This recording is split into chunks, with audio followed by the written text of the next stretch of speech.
Hello friends, আমি পায়েল। আমার channel পাঁচমিশালি রান্নাবান্নায় তোমাদের সবাইকে ওয়েলকাম জানিয়ে আবার নতুন একটা রেসিপি শুরু করছি।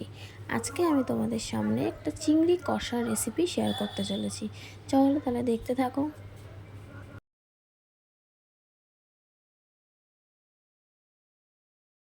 দেখো, এদিকে আমি চিংড়ি মাছটা ভালো করে কেটে বেছে ধুয়ে পরিষ্কার করে নিয়ে একটু লবণ হলুদ মাখিয়ে নিলাম ভালো করে। তারপর আমি একটা পেস্ট বানিয়ে নিচ্ছি। টমেটো, আদা, রসুন, লঙ্কা আর জিরে দিয়ে একটা স্মুথ পেস্ট বানিয়ে নিতে হবে।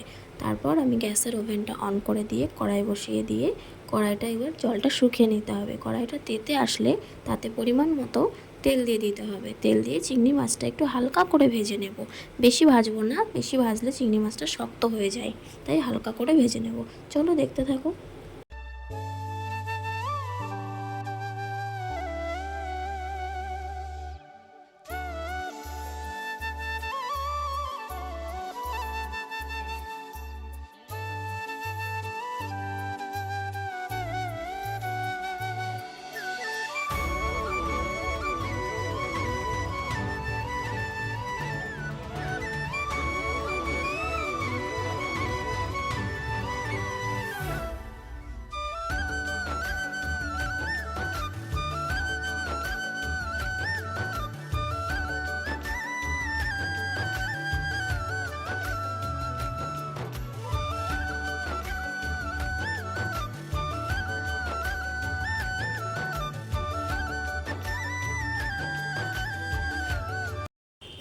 দেখো, চিংড়ি মাছটা আমি হালকা করে ভেজে তুলে নিলাম, বেশি ভাজিনি।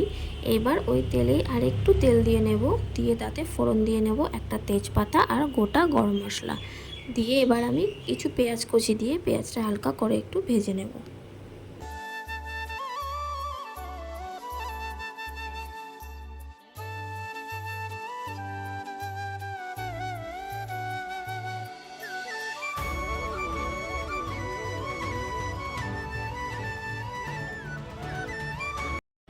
দেখো, পেঁয়াজটা হালকা করে ভেজে নেওয়ার পর তাতে যে মশলাটা করে রেখেছিলাম সেই মশলাটা দিয়ে নিয়ে এবার মশলাটা ভালো করে একটু কষিয়ে নেব, কাঁচা গন্ধটা যাতে চলে যায়। তারপরে মশলার বাটিটা ধুয়েও একটু জলটা দিয়ে নিয়ে ভালো করে মশলাটাকে কষিয়ে একে একে গুঁড়ো মশলাগুলো দিয়ে দেবো।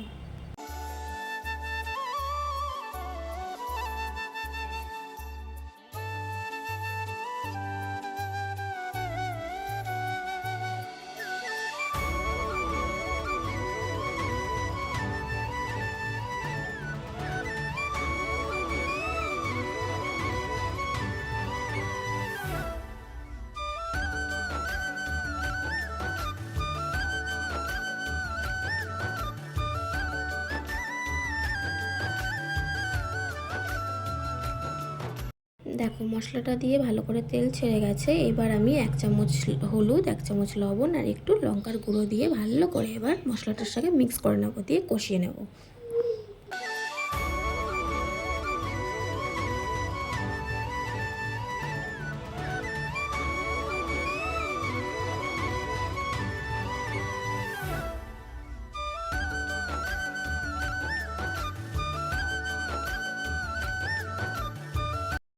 এখানে আমি এবার হাফ টিস্পুন মতো চিনি দিয়ে নিলাম। চিনিটা দিয়ে ভালো করে মিক্সড করে নেব, তাহলে স্বাদটা বেশ ভালো আসে চিনি দিলে।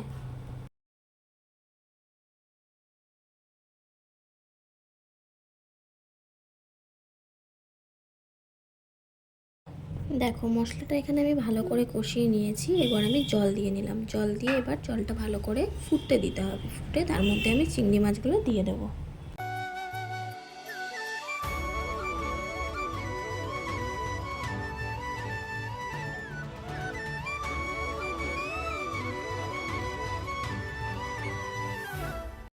দেখো, জলটা অনেকটা টেনে যাওয়ার পর আমি চিংড়ি মাছগুলো দিয়েছি। চিংড়ি মাছগুলো দিয়ে আর একটু ভালো করে মশলার সাথে কষিয়ে নিতে হবে।